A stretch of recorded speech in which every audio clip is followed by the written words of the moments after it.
지난 4일 한 남성이 아이가 자다가 숨을 쉬지 않는다며 119에 신고를 했습니다. 곧바로 경찰과 구급대원이 출동했지만 아이는 이미 숨진 상태였는데요. 몸 이곳저곳을 살펴본 결과 왼쪽 눈에 오래된 멍자국이 발견됐습니다. 조사 결과 열흘 전 아이가 학대받은 걸로 의심된다는 신고가 들어왔던 적도 있었다고 하는데요. 대체 그동안 8살 아이에게 무슨 일이 벌어진 걸까요?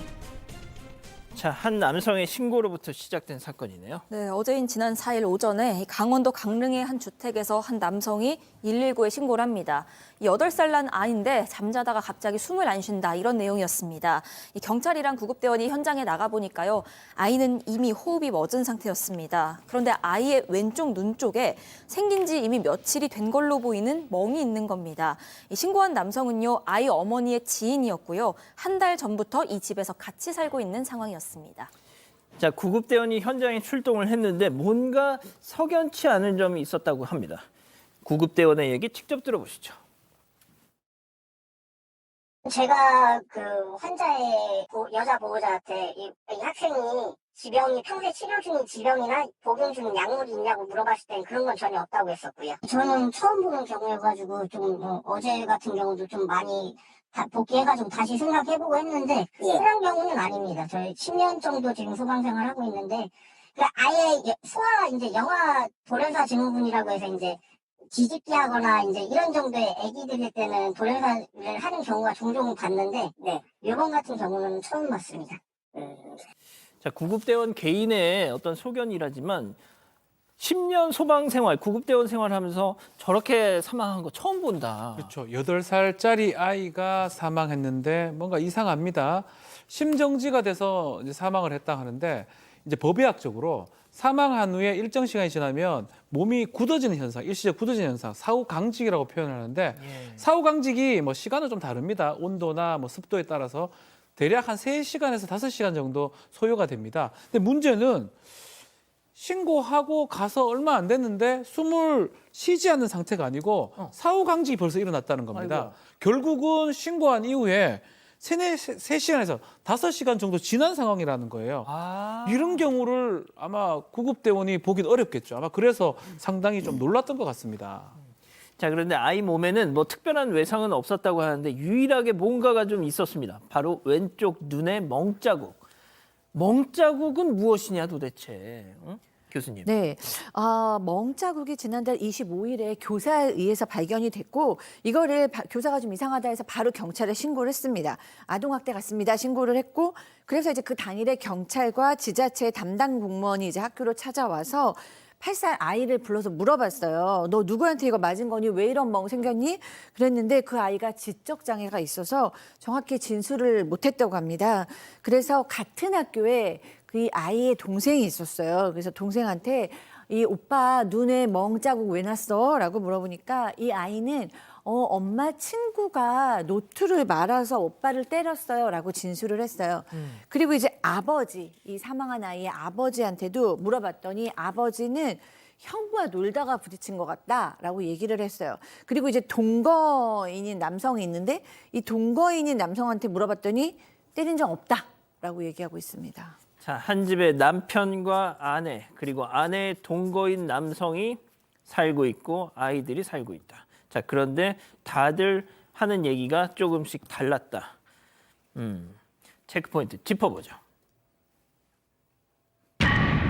수상한 결석입니다. 자, 팀장님, 왜 아이가 학교에 나오지 않은 거죠?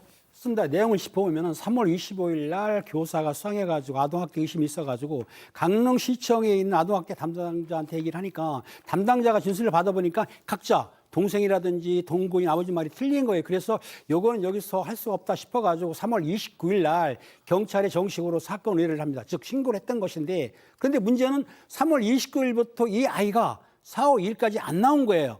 확인해 봤더니 사실은 못 감기 때문에 4월 2일까지 안 나왔다 이런 상태고 그 뒤에 4월 4일 날 아이가 사망을 했는데 실제적으로 4월 9일 날에는 해바라기 센터에서 조사할 예정인데 조사할 예정 중간에 이 아이가 사망했기 때문에 실제적으로 이 난감한 상황이 됐던 것이죠. 그렇군요. 자, 그러면 결석한 날부터 숨지기까지의 그 집에 찾아간 사람은 없었습니까? 있었습니다. 일단 교육부 지침이 있는데요. 그 아이가 3일 이상 결석을 하게 되면 이 무조건 교사가 가정 방문을 하게 돼 있습니다. 그래서 지난 2일에 이 아이의 이 담임 교사가 집을 찾아갔고요. 그 당시에 아이는 아파서 누워 있는 상태였다고 합니다. 이 교사가 그 상태인 것을 봤다고까지 진술을 했습니다. 목감기를 앓고 있던 상황이었고요. 실제로 병원에 다녀온 흔적 그리고 약을 처방받은 흔적은 있었습니다. 자, 팀장님. 부검을 의뢰했는데 1차 결과가 나왔다고요? 그렇습니다. 국립과학수사관에서 1차 부검 결과가 나왔는데 그 눈 부위에 피하 출혈이 있는 거는 상처가 맞습니다. 그런데 이 정도 가지고는 사망에 이를 정도의 사망 원인이 아니기 때문에 그리고 또 장기 손상 같은 것도 없기 때문에 사실은 어떤 외탁이라든지 외부에서 사망은 아니라고 보고는 있는데 그렇다면 국가에서 나머지가 뭐냐면은 그 질병과 약물 또 그리고 알코올 농도라든가 조직 검사를 통하는데 실제적으로 요걸 해야만이 정확한 사망 원인을 알 수가 있는 건데 요를 검사를 하려면 시간이 걸려요. 약 한 달 정도 시간이 걸리기 때문에 일단 이 사항은 한 달 지난 뒤에 정확한 결과를 받아봐야만이 사망 원인을 명확하게 규명할 것 같습니다. 자, 일단 학대가 있었는지 여부는 계속 조사를 한다고 하는데 학대 신고가 꽤 여러 번 있었다고요? 그렇죠. 이 이제 부모가 특별한 직업 없이 아이가 지금 이 아이 말고도 다 많은 아이가 좀 1살까지 다양한 아이가 있었다 그러고 다자녀로 이제 국가의 지원을 받는 한 500만 원 정도의 지원을 받는 거로 지원금으로 생활했던 이 가정으로 보입니다. 이 다른 아이가 한 명 있었는데 이 한 명의 다른 아이는 같이 살고 있지는 않고요. 2022년도 정도에 아동 학대 때문에 분리 조치가 됐습니다. 아동 학대 신고가 들어가서 뭐 구두 주걱으로 B 씨라는 또 다른 남성이 동거인이 이 아이를 때렸고요. 때려서 이 아이가 이 다른 시설로 이전이 됐는데 그때 왜 이전이 됐냐면 부모가 방임을 했다는 겁니다. 때리는데 왜 막지를 못했냐. 그래서 분리 조치가 된 그런 상황이고 그래서 이 집에는 학대 정황이 한 번 더 있긴 있었는데 지금 이 사건 지금 이 학대하고 이 인과관계 사망하고 이 부분은 경찰이 계속적으로 수사를 하고 있다고 합니다. 자, 남은 아이들은 이 다자녀 가정이라는데 남은 아이들은 어떻게 됐습니까? 네, 일단 남은 아이들 뭐 지금 전원 분리 조치되어서 복지시설에 머물고 있다고 하는데요. 저도 정말 그래야 될 것 같아요. 왜냐하면 이 다자녀 중에 한 명의 아이는 지금 사망을 했고 한 명의 아이는 아동학대가 의심이 돼서 시설에 가 있고 지금 정말 이해하기 어려운 가족 구조를 가지고 있는데 맞아요. 아버지가 있는데 현재 이 아이와 같이 신고를 했던 어머니의 지인인 동거인 한 남성이 있고 지금 시설에 가 있는 이 황모군의 형제를 또 때렸던 또 다른 예전에 동거했던 남성도 있다라는 거잖아요.